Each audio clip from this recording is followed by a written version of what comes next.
नमस्कार मित्रों, मैं दिवाकर गुप्ता। दिव्य एकेडमी के इस ऑनलाइन प्लेटफॉर्म में आप सभी का बहुत बहुत स्वागत है।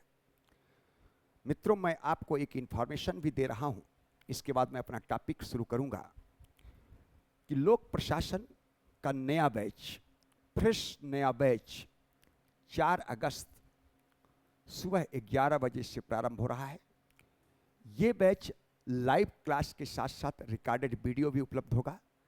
इसकी वैलिडिटी 1 वर्ष निर्धारित की गई है, लेकिन वो 1 वर्ष क्लास समाप्त होने के बाद का 1 वर्ष होगा। इसके लिए फीस मात्र 9,999 रुपये रखा गया है, लेकिन इस पवित्र श्रावण मास में 2,000 रुपये का डिस्काउंट देने का डिसीजन हमने लिया है और आप लोगों का फीस मात्र 7,999 रुपये है। ये फीस केवल सीमित समय के लिए है। इस अवसर का लाभ उठाने के लिए आप दिव्य एकेडमी ऐप डाउनलोड करें। धन्यवाद।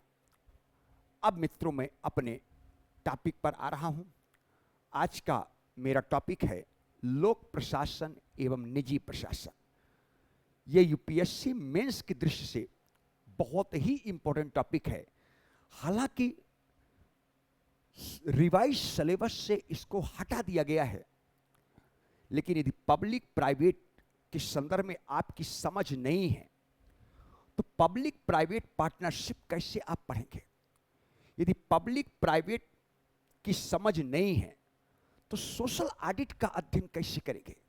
यदि पब्लिक प्राइवेट की समझ नहीं है तो पब्लिक एडमिनिस्ट्रेशन में जितने भी न्यू टॉपिक जोड़े गए हैं, चाहे वो पब्लिक चॉइस स्कूल हो, चाहे कारपोरेट गवर्नेंस हो, चाहे न्यू पब्लिक मैनेजमेंट हो, चाहे गुड गवर्नेंस हो, चाहे इंटरपेचुअल गवर्नेंस हो, ये जितने भी नए नए टॉपिक जोड़े गए हैं, ये सभी पब्लिक प्राइवेट के टॉपिक से अटैचमेंट है।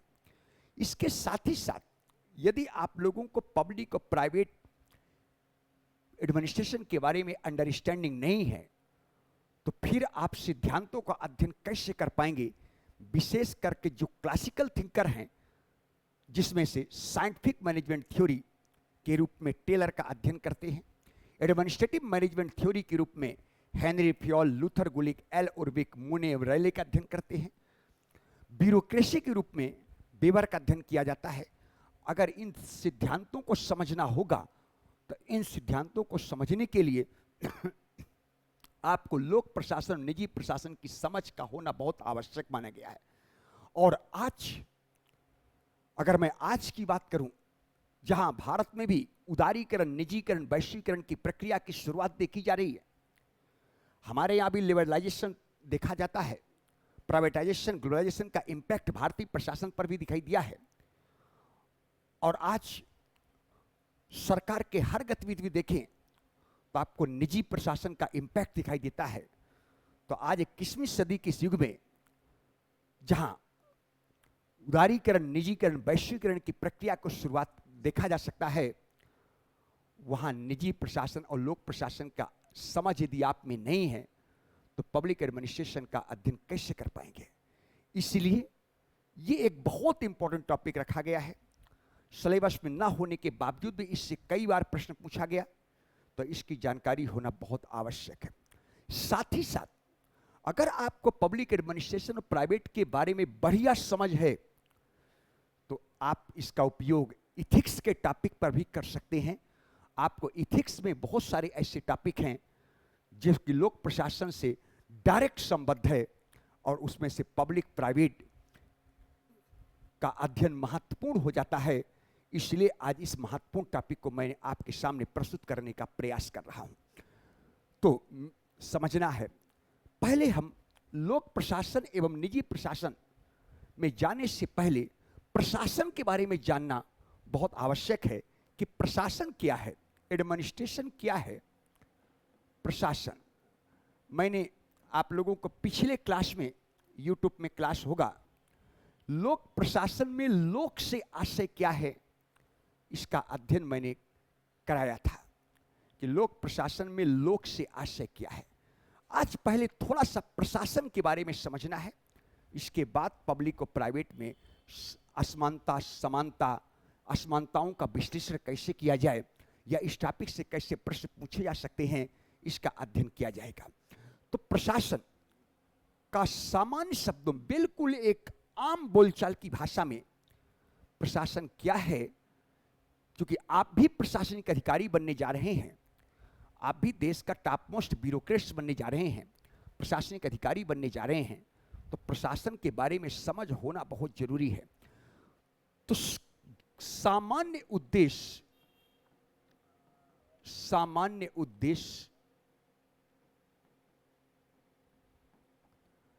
और सामूहिक प्रयास, सामूहिक प्रयास, जब किसी सामान्य उद्देश्य की परिपूर्ति के लिए सामूहिक रूप से प्रयास किया जाता है तो उसे प्रशासन कहा जाता है।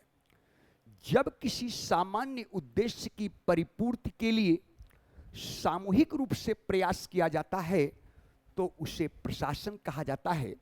इसका मतलब कि थोड़ा सा अगर इसको उल्टा पढ़ें तो व्यक्तिगत उद्देश्य और व्यक्तिगत प्रयास, कोई आपका व्यक्तिगत उद्देश्य है और उस व्यक्तिगत उद्देश्य को प्राप्त करने के लिए आप व्यक्तिगत रूप से प्रयास कर रहे हैं तो उसे प्रशासन नहीं कहा जाएगा। इसका मतलब प्रशासन में हमेशा सामूहिकता की भावना निहित होती है। किसी सामान्य उद्देश्य की परिपूर्ति के लिए जब सामूहिक रूप से प्रयास किया जाता है तो उसे प्रशासन कहेंगे। जैसे भारत एक कल्याणकारी राज्य है तो जन कल्याण का कार्य करना ही प्रशासन का मूल उद्देश्य है। इसका मतलब कि जन कल्याण जैसे लक्ष्य को प्राप्त करने के लिए जब पॉलिटिशियन एवं ब्यूरोक्रेसी, राजनीतिज्ञ एवं नौकरशाह दोनों मिलजुल करके प्रयास करते हैं तो उसे प्रशासन कहा जाएगा। इसका मतलब कि राजनीतिक कार्यपालिका, सरकार वेलफेयर के संदर्भ में जो पॉलिसी बनाएगी उसके सफल क्रियान्वयन करने का काम देश के प्रशासन को दिया गया है। क्योंकि किसी भी नीति की सफलता के लिए जितना महत्वपूर्ण निर्धारण है उतना ही महत्वपूर्ण उसका सफल क्रियान्वयन है। कई बार अच्छी से अच्छी नीतियां इस कारण असफल हो जाती है क्योंकि उसको ईमानदारी के साथ, प्रतिबद्धता के साथ ब्यूरोक्रेसी के द्वारा इंप्लीमेंट नहीं किया गया। क्रियान्वयन के अभाव के कारण कई बार नीतियां असफल हो जाती है। इसलिए जन कल्याण सरकार के लिए लक्ष्य है। उस जन कल्याण जैसे लक्ष्य को प्राप्त करने के लिए जब राजनीतिक कार्यपालिका और प्रशासनिक कार्यपालिका मिलजुल कर प्रयास करती है तो उसे प्रशासन कहा जाएगा। मतलब कि जन कल्याण के संदर्भ में सरकार नीतियां बनाएगी तो उसको सफल क्रियान्वयन करने का काम हमारे यहां ब्यूरोक्रेसी को दिया गया। इसलिए प्रशासन क्या है? तो प्रशासन सरकार के लक्ष्य को प्राप्त करने का एक माध्यम है। सरकार के द्वारा जिन नीतियों का निर्धारण किया गया उसका सफल क्रियान्वयन करने का काम ब्यूरोक्रेसी को दिया गया। और मैंने अभी जस्ट कहा, मैं रिपीट भी कर रहा हूं कि कोई भी नीति सफल तभी हो सकती है जब उस नीति का सफल क्रियान्वयन किया जाए, और सफल क्रियान्वयन करने का काम हमारे यहाँ ब्यूरोक्रेसी को दिया गया है, प्रशासनिक अधिकारियों को दिया गया है। इसलिए कहा जाता है कि प्रशासन में हमेशा सामूहिकता की भावना होती है। तो जब किसी सामान्य उद्देश्य की परिपूर्ति के लिए, जब किसी सामान्य उद्देश्य की परिपूर्ति के लिए, सामान्य उद्देश्य की परिपूर्ति के लिए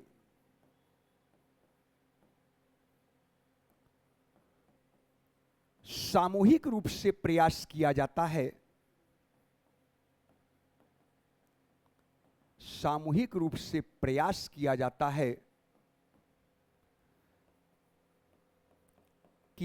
है, तो उसे प्रशासन कहा जाता है। प्रशासन कहा जाता है। बहुत क्लियर शब्दों में समझिए, व्यक्तिगत उद्देश्य और व्यक्तिगत प्रयास प्रशासन नहीं है। सामूहिक उद्देश्य और सामूहिक प्रयास प्रशासन है। ये जो मेरा क्लास है ये भी प्रशासन का उदाहरण है, क्योंकि आपका भी उद्देश्य सिलेक्शन लेना है, तो मेरा भी उद्देश्य यही है कि आपका सिलेक्शन हो जाए। इसे सिलेक्शन जैसे लक्ष्य को प्राप्त करने के लिए जब मैं और आप सामूहिक रूप से प्रयास करते हैं तो उसे प्रशासन कहेंगे। उस लक्ष्य को प्राप्त करने के लिए मैं आपको रणनीति बताता हूं, स्ट्रेटेजी बताता हूं, कैसे अध्ययन करना है, क्या अध्ययन करना है, क्या छोड़ना है, क्या पढ़ना है, किस तरीके से बेस्ट आंसर लिखना है, और उसको इंप्लीमेंट करने का काम आपको दिया गया। क्योंकि मैं कितना भी बढ़िया पढ़ा दूं, लेकिन यदि आप ईमानदारी के साथ उसे इंप्लीमेंट नहीं करेंगे तो लक्ष्य को प्राप्त नहीं किया जा सकता है। इसलिए उस लक्ष्य को प्राप्त करने के लिए जितना कंट्रीब्यूशन मेरा है उतना ही कंट्रीब्यूशन आपका भी है, उतना ही योगदान आपका भी है, तभी हम सिलेक्शन जैसे लक्ष्य को प्राप्त कर सकते हैं। इसे भी प्रशासन कहा जाएगा। अब उद्देश्य के आधार पर प्रशासन दो प्रकार का हो सकता है। उद्देश्य के आधार पर प्रशासन दो प्रकार का हो सकता है। आप लोग सभी लोग जानते हैं कि उद्देश्य के आधार पर देखा जाए तो प्रशासन के दो प्रकार हो सकते हैं। लोक प्रशासन का मुख्य उद्देश्य जन कल्याण है। लोक प्रशासन का मुख्य उद्देश्य जन कल्याण है, जनता का कल्याण करना, जन कल्याण का कार्य करना ही लोक प्रशासन है। और निजी प्रशासन का मुख्य उद्देश्य लाभ कमाना है, क्योंकि प्राइवेट का मुख्य उद्देश्य तो प्रॉफिट ही है। लेकिन पब्लिक का मुख्य उद्देश्य प्रॉफिट नहीं है, पब्लिक में जन कल्याण की भावना निहित होती है। पब्लिक एडमिनिस्ट्रेशन हमेशा पब्लिक इंटरेस्ट के लिए काम करता है, वो लोक हित के लिए काम करता है। और जितने भी प्राइवेट इंस्टीट्यूशन है वो हमेशा अपने इंडिविजुअल इंटरेस्ट, अपने निहित स्वार्थ के लिए, अपने निजी लाभ के लिए काम करते हैं। तो पब्लिक एडमिनिस्ट्रेशन का उद्देश्य क्या है? जन कल्याण। जन कल्याण, पब्लिक एडमिनिस्ट्रेशन। तो उद्देश्य के आधार पर हम लोग ये बोलें कि प्रशासन दो प्रकार का हो सकता है। एक को हम लोग कहते हैं लोक प्रशासन और दूसरा कहलाता है निजी प्रशासन। किसके आधार पर? उद्देश्य के आधार पर। क्योंकि लोक प्रशासन का उद्देश्य जन कल्याण है, और जन कल्याण जैसे लक्ष्य को प्राप्त करने के लिए चपरासी से लेकर के प्रधानमंत्री तक, जन कल्याण जैसे लक्ष्य को प्राप्त करने के लिए चपरासी से लेकर प्रधानमंत्री तक जब मिलजुल कर प्रयास करते हैं तो उसे लोक प्रशासन कहा जाता है। चपरासी बॉटम टू टॉप, चपरासी सबसे लोएस्ट यूनिट पर है और देश का सबसे शीर्षस्थ पदाधिकारी प्रशासन में प्राइम मिनिस्टर होता है। तो चपरासी से लेकर प्रधानमंत्री तक जब जन कल्याण जैसे लक्ष्य को प्राप्त करने के लिए सामूहिक रूप से प्रयास करते हैं तो इसे क्या कहा जाएगा? लोक प्रशासन कहा जाएगा। कंफर्म हुआ। वहीं निजी प्रशासन का मुख्य उद्देश्य लाभ कमाना है। तो लाभ कमाने जैसे लक्ष्य को प्राप्त करने के लिए बॉटम टू टॉप, नीचे से लेकर ऊपर तक सभी कर्मचारी, सभी अधिकारी जब मिलजुल कर काम करते हैं तो उसे निजी प्रशासन कहा जाता है। तो मान लीजिए रिलायंस इंडस्ट्री है, उसमें चपरासी से लेकर सीईओ मुकेश अंबानी तक काम कर रहे हैं। तो चपरासी से लेकर के सीईओ मुकेश अंबानी तक जब लाभ कमाने जैसे लक्ष्य को प्राप्त करने के लिए प्रयास करते हैं तो उसे निजी प्रशासन कहा जाता है। इसका मतलब उद्देश्य के आधार पर प्रशासन दो प्रकार का होता है। एक लोक प्रशासन जिसका मुख्य उद्देश्य, लोक प्रशासन जिसका मुख्य उद्देश्य जन कल्याण, और दूसरा है निजी प्रशासन, निजी प्रशासन जिसका मुख्य उद्देश्य लाभ कमाना है। लाभ कमाना, जिसका मुख्य उद्देश्य लाभ कमाना है। तो उद्देश्य के आधार पर प्रशासन कितने प्रकार का है? तो उद्देश्य के आधार पर प्रशासन को दो प्रकार से विभाजित कर सकते हैं, जिसमें जहां जन कल्याण का काम होता है ऐसे प्रशासन को लोक प्रशासन कहा जाता है, और जहां निहित स्वार्थ, निजी लाभ, व्यक्तिगत हित या लाभ कमाने के उद्देश्य से काम करता है ऐसे प्रशासन को निजी प्रशासन कहा जाता है। लेकिन आज हमारे यहां 24 जुलाई 1991 से आर्थिक उदारीकरण, निजीकरण, वैश्वीकरण की प्रक्रिया की शुरुआत देखी जा सकती है।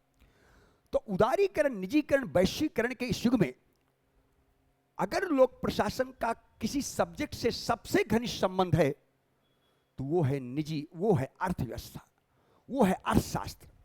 21वीं सदी के इस युग में, उदारीकरण, निजीकरण, वैश्वीकरण के इस युग में 1990 के दशक के बाद देखा जाए तो लोक प्रशासन का सबसे घनिष्ठ संबंध किसी सब्जेक्ट से है तो वह है इकोनॉमी। और दुनिया की कोई भी अर्थव्यवस्था, दुनिया का कोई भी अर्थव्यवस्था घाटे की बात नहीं करता है। तो सबसे घनिष्ठ संबंध पब्लिक एडमिनिस्ट्रेशन का इकोनॉमी से है। इसलिए आज हमारे यहां जो संयुक्त उपक्रम बीमार या घाटे में चल रहे हैं, आज जो संयुक्त उपक्रम बीमार या घाटे में चल रहे हैं, उन्हें विनिवेशीकरण की नीति के माध्यम से निजी हाथों में बेचा जा रहा है। इसका मतलब जो संयुक्त उपक्रम बीमार या घाटे में चल रहे हैं, उन्हें डिसइन्वेस्टमेंट की नीति के तहत निजी हाथों में बेचा जा रहा है। तो यह कह सकते हैं कि कहीं न कहीं आज सरकार का उद्देश्य भी लाभ कमाना है।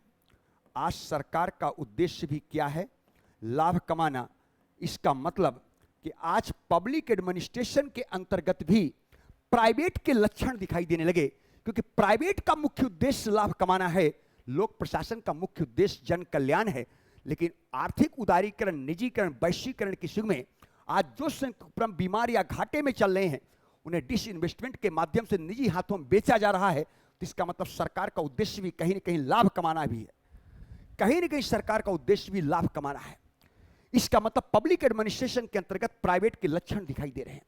लेकिन यदि अति सूक्ष्म विश्लेषण किया जाए, अति सूक्ष्म विश्लेषण किया जाए तो डिसइन्वेस्टमेंट के माध्यम से सरकार को उपक्रमों को बेचने से जो पैसा प्राप्त होता है, डिसइन्वेस्टमेंट के माध्यम से जो संयुक्त उपक्रम बीमार या घाटे में हैं, उनको बेचने से जो पैसा प्राप्त होता है, उस पैसे का उपयोग सरकार आज भी जन कल्याण के ही काम में कर रही है।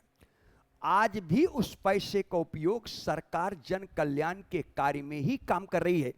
इसका मतलब इस पैसे का उपयोग आज भी सरकार के द्वारा जन कल्याण के काम में किया जाता है। इसका मतलब आज भी लोक प्रशासन का प्राथमिक उद्देश्य जन कल्याण ही है। द्वितीयक उद्देश्य लाभ कमाना हो सकता है, लेकिन आज भी प्राथमिक उद्देश्य लोक प्रशासन का जन कल्याण ही है। आज भी लोक प्रशासन का मूल उद्देश्य जनहित ही है, और जनहित की भावना से प्रेरित होकर ही सरकार काम करती है। आज भी यह दिखाई देता है। वहीं दूसरी ओर देखा जाए तो निजी प्रशासन का मूल उद्देश्य लाभ कमाना है, लेकिन आज बहुत सारे ऐसे प्राइवेट इंस्टीट्यूशन हैं जिनके द्वारा धर्मार्थ एवं परमार्थ का कार्य किया जा रहा है। जैसे बाल्को, हिंडाल्को, टिस्को। जमशेदपुर में टाटा की कंपनी है टिस्को। जमशेदपुर में जितने भी कल्याणकारी कार्य हैं, चाहे शिक्षा की बात करें, चाहे आवास की बात करें, चाहे ट्रांसपोर्टेशन की बात करें, चाहे बिजली की बात करें, चाहे पानी की बात करें, चाहे स्वास्थ्य की बात करें, ये सारे काम जमशेदपुर में टिस्को के द्वारा किया जाता है। इसका मतलब है कि आज बहुत सारे ऐसे प्राइवेट इंस्टीट्यूशन हैं जिनमें धर्मार्थ एवं परमार्थ की भावना है, वो जन कल्याण का काम कर रहे हैं। इसका मतलब आज निजी प्रशासन में भी जन कल्याण की भावना दिखाई देती है। जन कल्याण की भावना आज निजी प्रशासन के अंतर्गत भी दिखाई देता है। इसका मतलब निजी प्रशासन के अंतर्गत भी लोक प्रशासन के लक्षण दिखाई देते हैं, क्योंकि उनमें भी जन कल्याण की भावना है। लेकिन यह उतना ही सच है, यह उतना ही सच है कि निजी प्रशासन में यदि जन कल्याण का कार्य किया जाता है तो उनके जन कल्याण में भी उनका निहित स्वार्थ छिपा हुआ है। आज भी प्राइवेट सेक्टर जन कल्याण का कार्य उन्हीं स्थानों पर कर रहे हैं जिन स्थानों पर उनका अपना निहित स्वार्थ है। जिन स्थानों से उनका अपना निहित स्वार्थ नहीं है, आज भी वो जन कल्याण का काम नहीं करते हैं। इसका मतलब अगर प्राइवेट में जन कल्याण की भावना है तो जन कल्याण की भावना में भी उनका निहित स्वार्थ छिपा हुआ है, क्योंकि जन कल्याण का कार्य वो उन्हीं स्थानों पर कर रहे हैं जिन स्थानों पर उनका अपना निहित स्वार्थ दिखाई देता है। इसका मतलब निजी प्रशासन में जन कल्याण का कार्य वहीं किया जाता है जिन स्थानों से उनका निहित स्वार्थ होता है। इसका मतलब निजी प्रशासन का प्राथमिक उद्देश्य आज भी लाभ कमाना है। द्वितीयक उद्देश्य जन कल्याण हो सकता है और लोक प्रशासन का प्राथमिक उद्देश्य आज भी जन कल्याण है, द्वितीयक उद्देश्य लाभ कमाना हो सकता है। इसका मतलब पब्लिक और प्राइवेट के मध्य जो अंतर था वो अंतर धीरे धीरे कम होता जा रहा है, दूरियां धीरे धीरे कम होती जा रही हैं, पब्लिक और प्राइवेट के बीच नजदीकियां बढ़ती जा रही है। लेकिन कभी ये नहीं कह सकते हैं कि पब्लिक और प्राइवेट दोनों बराबर हो गया, public private both are equal, ये कभी नहीं कह सकते हैं। इसका मतलब कि आज पब्लिक प्राइवेट के मध्य दूरियां घटती जा रही है, नजदीकियां बढ़ती जा रही हैं। किस बेस पर? तो आप लोग इसका दूसरा उदाहरण समझेंगे। ये मैंने आप लोगों का एक उदाहरण देकर के समझाया, अब इसका दूसरा उदाहरण देखेंगे। आज वर्तमान समय में सरकार के उदारीकरण की नीति के अंतर्गत जहां इस बात का प्रयास किया जा रहा है कि लोक प्रशासन को अधिक दक्ष एवं कार्यकुशल बनाया जाए, लोक प्रशासन को अधिक दक्ष एवं कार्यकुशल बनाया जाए, जो कि दक्षता एवं कार्यकुशलता खास लक्षण है प्राइवेट का। लोक प्रशासन को अधिक दक्ष एवं कार्यकुशल बनाने का प्रयास कर रहे हैं, जबकि दक्षता एवं कार्यकुशलता खास लक्षण है प्राइवेट का। वहीं निजी प्रशासन को सामाजिक एवं मानवीय समस्याओं के प्रति संवेदनशील एवं जागरूक बनाने जाने का प्रयास कर रहे हैं। सामाजिक और मानवीय समस्याओं के प्रति संवेदनशीलता केवल पब्लिक का लक्षण नहीं, आज प्राइवेट को भी दिखाई देता है कि प्राइवेट में भी सामाजिक और मानवीय समस्याओं के प्रति संवेदनशीलता दिखाई देने लगी है। और ये सामाजिक और मानवीय समस्याओं के प्रति संवेदनशीलता अगर आज प्राइवेट में दिखाई देता है तो ये लक्षण पब्लिक का है। और आज अगर पब्लिक एडमिनिस्ट्रेशन को दक्ष एवं कार्यकुशल बनाने की बात कर रहे हैं तो दक्षता एवं कार्यकुशलता खास विशेषता किसकी? प्राइवेट की है। तो लोक प्रशासन को अधिक दक्ष एवं कार्यकुशल बनाने का प्रयास किया जा रहा।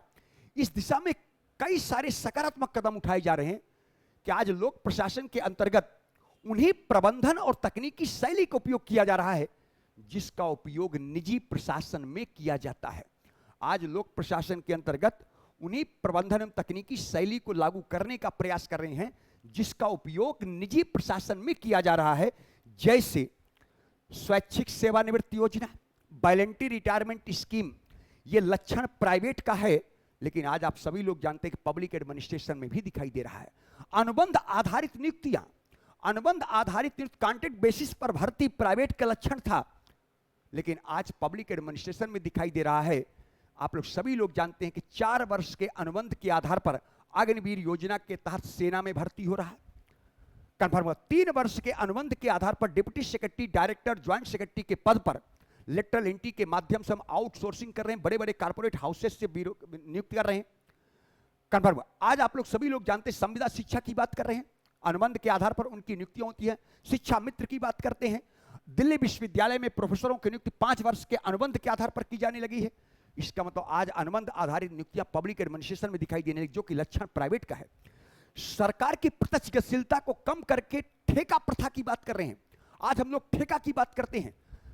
कल तक हमारे यहाँ रोड बनाने का काम पीडब्ल्यूडी का होता था, लेकिन आज रोड बनाने का काम हम ठेका को देते हैं। तो ठेका प्रथा किसका लक्षण था? प्राइवेट का। वो आज पब्लिक एडमिनिस्ट्रेशन में दिखाई देता है। पब्लिक एडमिनिस्ट्रेशन को अधिक दक्ष, कार्यकुशल और मितव्ययी बनाने पर बल दिया जा रहा है। इसे सरकार के आकार को कम करने की बात करते, downsize to right size, downsize to right size, सरकार के आकार को कम करने की बात करते हैं।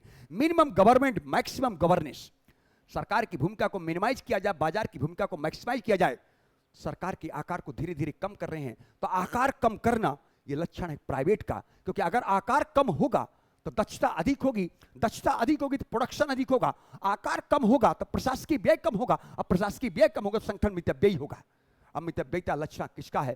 प्राइवेट का है। प्रोडक्टिविटी किसका लक्षण है? प्राइवेट का है। इसके अतिरिक्त आप लोग सभी लोग जानते हैं कि हमारे यहां नवरत्न या मिनी रत्न, नवरत्न एवं महारत्न के माध्यम से स्वायत्तता एवं अर्ध स्वायत्तता की बात करते हैं। आज पब्लिक एडमिनिस्ट्रेशन में भी क्वासी मार्केट की बात करते हैं, अर्ध बाजार की बात करते हैं। ये सारे लक्षण किसके हैं? प्राइवेट के। और आज कहां दिखाई देता है? पब्लिक एडमिनिस्ट्रेशन में। इसका मतलब जो लक्षण कल प्राइवेट के थे वो लक्षण आज पब्लिक एडमिनिस्ट्रेशन में दिखाई देता है।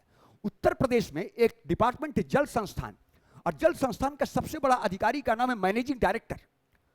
जबकि मैनेजमेंट शब्द प्राइवेट का है, तो इसका मतलब अगर उसके सबसे बड़े पदाधिकारी का नाम मैनेजिंग डायरेक्टर है, प्रबंध निदेशक है, तो ये पद का नाम ही लक्षण है प्राइवेट का दिखाई देता है। इसका मतलब आज पब्लिक एडमिनिस्ट्रेशन में कई ऐसे लक्षण होंगे, कई ऐसे काम हो रहे हैं जहां आपको प्राइवेट के लक्षण के रूप में पहचाना जा सकता है। तो पब्लिक में प्राइवेट के लक्षण दिखाई देना शुरू हुआ है। वहीं निजी प्रशासन की बात करें तो निजी संगठनों की विकास की दिशा में लोक वित्तीय संस्थाओं के द्वारा भारी मात्रा में पूंजी का निवेश होता है। जब मैं लोक वित्तीय संस्था की बात करता हूं तो बैंक की बात करता हूं। मान लीजिए मुझे कोई इंडस्ट्री लगाना है, तो इंडस्ट्री लगाने के लिए मुझे पूंजी चाहिए, अब पूंजी का निवेश बैंक करेगा। मुझे इंडस्ट्री लगाना है, इंडस्ट्री लगाने के लिए मुझे पूंजी चाहिए, अब पूंजी का निवेश कौन करेगा? बैंक करेगा। अब बैंक में जमा धनराशि आम जनता की है, इसलिए जो मैंने इंडस्ट्री लगाया उस इंडस्ट्री में जो पूंजी का निवेश हुआ, पूंजी का निवेश बैंक के द्वारा हुआ। अब बैंक में जमा धनराशि जनता का है, तो जो मेरे इंडस्ट्री में पूंजी लगा वो अंततः पैसा किसका? जनता का है। इसलिए जनहित की भावना से प्रेरित होकर आज निजी प्रशासन भी काम कर रहा है।